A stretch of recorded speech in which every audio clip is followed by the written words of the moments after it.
Légende, pas légende? Vamos. Rémi Vercoutre. Pas légende du tout.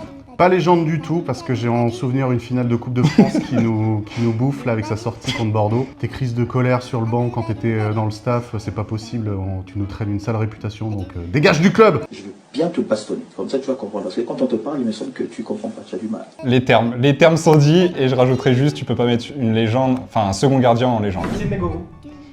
Légende. Légende du club et des bars lyonnais, cœur sur la gove. Une bête d'ailier en vrai, Ouais.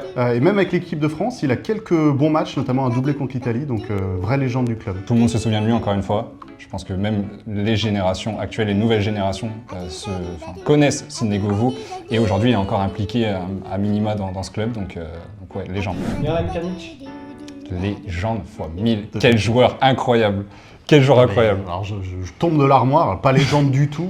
Comment ça? Mais légende en plus d'aucun club, hein, même de Metz, on sait même plus où il a joué, en plus il a traîné dans des bails sombres avec Arthur et tout. Enfin, pas légende du tout, on comprend pas ce qu'il fait, il a un corps d'enfant, enfin c'est naze. Pas légende peut-être, mais tu peux respecter le grand joueur quand même.